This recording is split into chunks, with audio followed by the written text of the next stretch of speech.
ní tó tó jọ zuhud ó ní al-wara'u, ní tó jọ zuhud ó ní al-wara,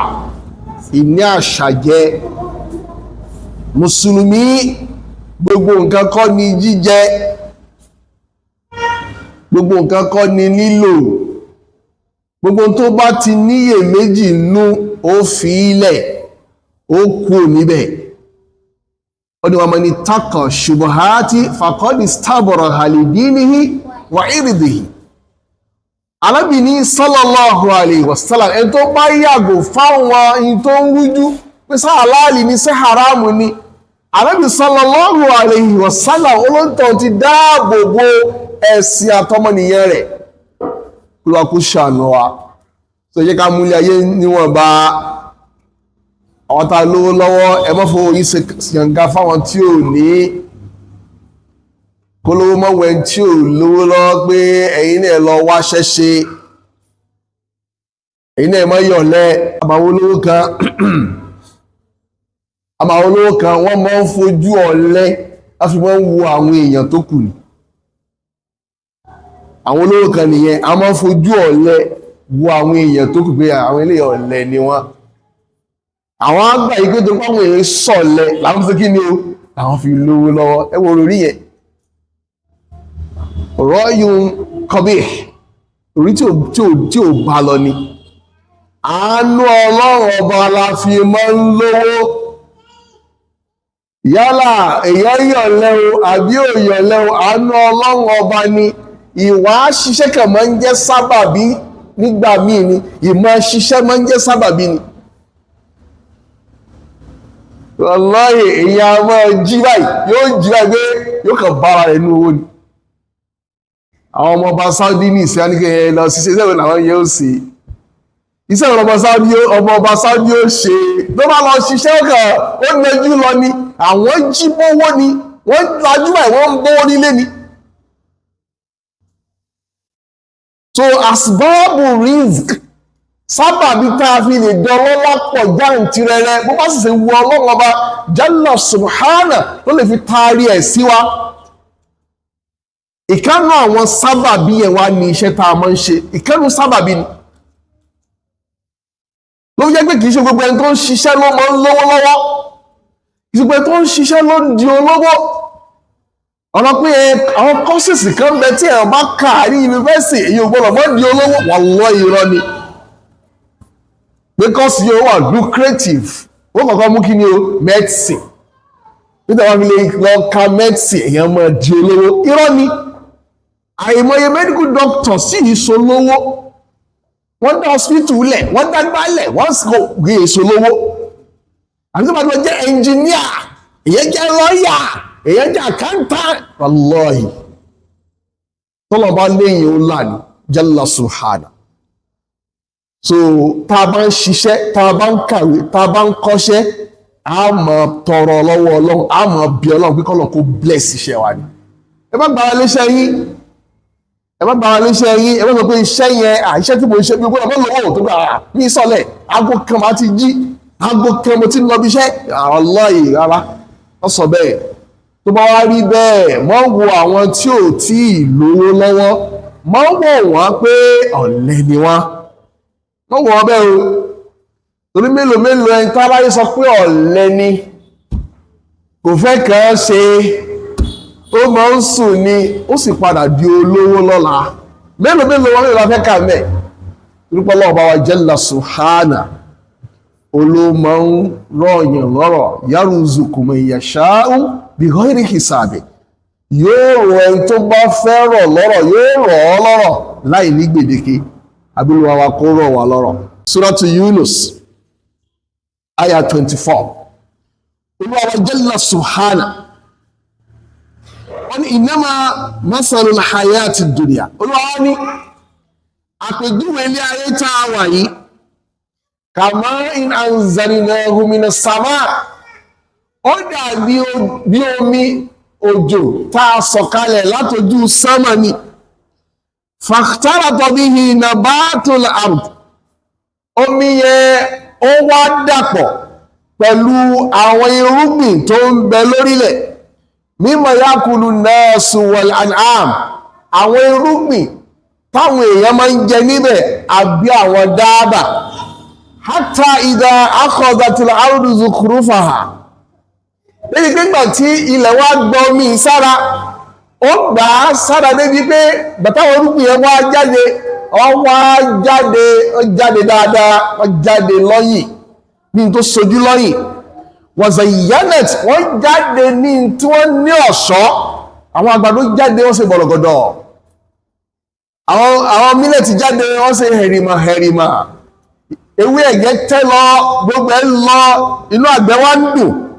wa dhanna ahluha annahum qadiruna alayha tẹ́ni tó wá gbé oko tó ní oko yẹn tẹ́ni tó lo kọ́ àsìkò ti wá tó báyìí ẹ jẹ́ wá lọ kórè oko kí ló wá ṣẹlẹ̀ ó ní ataha amruna laylan aw nahara olúwa ní àṣẹ wa kan ó wá lórí ọ̀gbìn yẹn bóyá lóru ọjọ́ kan ni àbí lọ́sàn ọjọ́ kan ni àgbẹ̀ àmọ́ dóko kókà dóko báyìí kókà bá yí pé àwọn ẹranko wọ́n ti jẹ àgbàdo nǹkan ó lè dóko kó lè bá iná mà ti bóko iná mà ti sọ lóko ó mà ti jóná tán àṣẹ Ọlọ́run bá jalla subhanahu wa ta'ala ni ó ní faja'alnaha hasidan àwa sọ àwọn irúgbìn tó ń jọ àgbẹ̀ lójú yẹn àwa sọ di tó di gbẹ sórí òró ka alamtaguna bil amsi bẹ́ẹ̀ ni pé ò sí ń bẹ̀ lánàá Olúwa ní kadhalika nufassilu al-ayati liqawmin yatafakkarun olúbáyìí la ṣe ń ṣàlàyé àwọn àmì fáwọn tí wọ́n bá ṣe làákàyè bí ayé ṣe rí nìyẹn bí ayé wa ṣe rí nìyẹn ilé ayé rẹ̀ mọ́ ọ̀rọ̀ sọ̀rọ̀ báyìí tẹ́gbọ̀n bá ayé rẹ̀ tọ́lọ́ ó sì gbà mọ́yàn lọ́wọ́ dẹ́kù sẹ́nì kankan tó lọ́rọ̀ láyé tí ó múlò àlìkìyàmà pé ọlọ́rọ̀ ní ọgbà tó wá ń kọ́rọ̀ yẹn lọ sálìkìyàmà possible ní tó sọ fún ayé pé ká mọ́ bàbára lé ayé wa qala ta'ala olúwa tó ní wadrib lahum mathala al-hayati dunya fún wọn lápèjúwe báyé ṣe rí kama in anzalnahu minas sama ó náà dàbí omi tá a sọ̀ kalẹ̀ láti sánmà ni fakhtalata bihi nabatul ard táwọn rúgbìn ilẹ̀ táwọn arúpọ̀ mọ́ fahasba hashiban tadhuruhu riyah táwọn padà wá di hashim lẹ́yìn ìgbà tí wọ́n tutù tán wá di tó gbẹ tí atẹ́gùn wọn fẹ́ káàkiri tí ò wúlò mọ́ wa kana Allahu ala kulli shay'in muqtadira olúwa wá lágbára lórí gbogbo ó ní al-malu wal-banu olúwa ní al-mal àwọn ọrọ̀ yíyẹ wal-banuna àtàwọn ọmọ tẹ́ bí yẹ zinatul hayati dunya yòdò yìí ayé ni wọ́n ọ̀ṣọ́ ayé ni wọ́n wal-baqiyatu salihat ṣùgbọ́n àwọn al-baqiyat àwọn iṣẹ́ olóore tẹ́ bá ṣe bí sọ́lá bí irun tẹ́ kí bí siyam àwẹ̀ tẹ́ gbà hajj tẹ́ lọ umra tẹ́ lọ àwọn yẹn ní al-baqiyatu salihat khayrun inda rabbika thawaban àwọn lọ́dáàjù lọ́dọ̀ ọlọ́run ọba rẹ̀ ní tẹ́yẹ fi máa ń gbẹ ẹ̀san khayrun amala ó sì ló dáàjù ní tẹ́yẹ máa ń tẹ̀ràn máa tàbá lówó lọ́wọ́ dáadáa ní kábímọ oore ní alówó abímọ oore ní látọ̀dọ̀ Allah bá jalla subhana ṣùgbọ́n tó sáǹfàní jowó in tó sáǹfàní jọmọ oná láwọn ìjọsìn tá a mọ́ ṣe yẹn ẹ gbọ́dọ̀ jẹ́ kó owó yín ẹ gbọ́dọ̀ jẹ́ káwọn ọmọ yín kí wọ́n kọ́ dí yín ibi ìjọsìn fọ́lọ́ọ̀bá jalla subhanahu wa ta'ala ó bá tún sọ láàyè ní ó ní ìlàmù annamal hayatu dunya la'ibun wa lahu olúwa ní ẹlọ́mọ páyé tá a wà yìí ìsẹ̀mí ayé yìí la'ibun wa lahu eré pani wa lahu àti àtẹ́rẹ́ tó mọ́ mú ní gbàgbé ń ta wá ṣe ni wa zinatun ọ̀ṣọ́dẹ̀ ni wa tafakhurun ìtàwọn yẹn fi máa ń yẹn gàn láàrin ara wọn ni wa tafakhurun bainakum wa takassurun fil amwal ilé ayé ìtàwọn yẹn fi máa ń yẹn gàn láàrin ara wọn ni wa takassurun fil amwal ilé ayé ìtàwọn èèyàn máa ń súré èje pé afẹ́kọ́ pọ̀ sí wal aulad afẹ́kọ́ máa wá pọ̀ sí ni oníkàmọ́fàlì gọ́ìsì ó dàbí òjò ní ájàbàlùkù fáàrọ̀ nàbàtù òjò tó rọ̀ tó mú rúgbìn jáde tí rúgbìn yẹn tó sì jọ àgbẹ̀ lójú àlùkù fáàrọ̀ mẹ́ya onítẹ̀sí ní pé àgbẹ̀ ló ń jẹ́ bẹ́ẹ̀ ó jọ àwọn àgbẹ̀ lójú súnmọ́ yẹ yéjù fatarahum sfarra irúgbìn yẹn wá ń lọ ó wá pọ́ wá pé irúgbìn mọ̀ ti dáa ó ti di pupa yẹn súnmọ́ yakunu hutama lódìdí irúgbìn yẹn padà wá di tó gbẹ tí a lè jámọ́ tí ẹ bá gbin ẹ̀fọ́ sóko ẹ mọ̀ rí ẹ̀fọ́ tó bá yẹ kẹ̀lú ẹ̀fọ́ yẹn ti gbẹ yóò sì gbẹ lórí òrùn kò ní ṣe jámọ́ bí ilé ayé ṣe rí nìyẹn ó ní wà fil akhirati adhabu shadid olúwa ní ó ń bẹ lálẹ́ kìyàmà ìyà tó le kókó wa magfiratun minallahi wa ridwan bẹ́ẹ̀ náà sì ni àforíjì ń bẹ lálẹ́ kìyàmà látọ̀dọ̀ Ọlọ́run wa ridwan àti ìyọ́nú wa mal hayatud dunya olúwa ní ìsẹ̀mí ayé ò jẹ́ nǹkan kan illa mata'ul ghurur àfi ìgbádùn tó máa ń tàn ní jẹ gbogbo tá a bá ní láyé nínú ọ̀rọ̀ gbogbo tá a bá fi ìsẹ̀mí ayé láyé nínú ọ̀rọ̀ ìtànjẹ ni fúgbà díẹ̀ náà sì ni kó lọ kó ṣàánú wa ní sọ́tù Hadid aya 20 wa qala ta'ala olúwa tó sọ láàyè ní ìgbé zuyyina linnasi hubbu shahawati minan nisa olúwa ní àti ṣe lọ́yìn fáwọn èèyàn hubbu shahawati minan nisa ìmá nífẹ̀ẹ́ yòdò yìí ní lára àwọn obìnrin bẹ́ẹ̀ ni olúwa ló ṣe é bẹ́ẹ̀ àwọn ọkùnrin wọ́n máa nífẹ̀ẹ́ àwọn obìnrin ọkùnrin ó fẹ́ máa jẹ́gẹ́ kó níyàwó ẹyọkan méjì mẹ́ta mẹ́rin tọ́lá tó wá lè ju mẹ́rin lọ yóò tún fẹ́ bẹ́ẹ̀ olúwa ló ṣe é bẹ́ẹ̀ wọ́n ní wọlé bá ní tí a bá ti níyàwó lára tó lu ẹ̀dẹ́ẹ̀dá ṣe lọ́yìn fọ́kọ àtìyàwó nìkan bímọ tó ti níyàwó báyìí tá bá ti níyàwó báyìí tá ti jọ́kọ àtìyàwó ọmọ olókùn tá ń retí a máa retí ọmọ ní olúwa qanatiril muqantarati minadh dhahabi wal fidda àti àwọn ẹ̀wọ̀ owó tá a kójọ látara owó gold àtowó silver ọmọ ènìyàn náà láìkẹ̀ tẹ́lẹ̀ ìlú ló ní bank gà mo ní bí 50 billion ní bank ẹgbà tẹ́yẹ̀ bá ní 50 billion naira ní bank tó wá kọ́ jí àrẹ 50 yóò tún wá account balance 50 billion mashallah 50 billion orílẹ̀ yóò àmọ́ sísẹ́lẹ̀ ìwé ọmọ tẹ́lá pé kí ní ká fowó ìṣe náà ọ̀rọ̀ wo ní ká fi dáná kẹ́ni kankan tẹ́ ìdáná kíkà kẹ́ni kan fún tàbí lè bá ń pààyàn náà ẹ pààyàn owó ń bẹ pé ká pààyàn sóò lọ́rùn àwọn fowó yẹjú ẹ̀ Allahu Akbar Allahu Akbar ẹ tọ́ sí ní gbogbo ẹ̀ olúwa ní wal qanatiril muqantarati minadh dhahabi wal fidda wal khaylil musawwama àti àwọn agbo ẹṣin alimusawama tá a sàmì sí lóríṣiríṣi ẹṣin funfun ẹṣin dúdú kàlákìlì gbogbo ẹ̀ lónìí kò sẹ́ṣin mọ́ ṣùgbọ́n oríṣiríṣi ọkọ̀ ni tẹ́lẹ̀ bá sí yáde ẹ̀ báyìí olóṣèlú kan bẹ Nàìjíríà ó máa ń fi ọkọ̀ oppress àwọn èèyàn ni olóṣèlú kan ní káforúkọ bò láṣìírí yóò sí yáde ẹ̀ ẹ̀rì Rolls-Royce ẹ̀rì G-Wagon yóò mọ̀ ìyẹn láàrin subhanallah subhanallah ẹ̀ tó bá jẹ́ mùsùlùmí ẹ̀dá tó bá jẹ́ mùsùlùmí kò ní ṣe ní tó ṣe yẹn tó ló mọ̀ pé gbogbo ìtòfin yẹn gẹ̀dẹ̀ mi pàǹgó lónìí tó bá dọ̀la pàǹgó lónìí asọ̀rọ̀ limousine jọ́sí limousine gígùn yẹn ẹ̀ẹ́dọ̀ dídé limousine di pàǹgó lónìí gbogbo àwọn Rolls-Royce yẹn wọ́n padà di pàǹgó lónìí gbogbo G-Wagon yẹn wọ́n padà di pàǹgó lónìí ṣùgbọ́n mùsùlùmí ló lè gbọ́ yẹn yé etí ìbá ṣe mùsùlùmí ò lè gbọ́ yé tó fi kíkẹ́ ìbá ti jẹ́ mùsùlùmí wallahi oríire kan ní. wọ́n ní wal khaylil musawwamati wal an'ami wal harth bẹ́ẹ̀ náà ní àwọn oríṣiríṣi àwọn dábà oko màálù lọ oko ràkúnmí lọ gbogbo ẹ̀ lónìí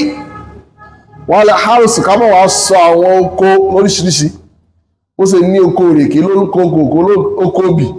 gbogbo rẹ̀ lónìí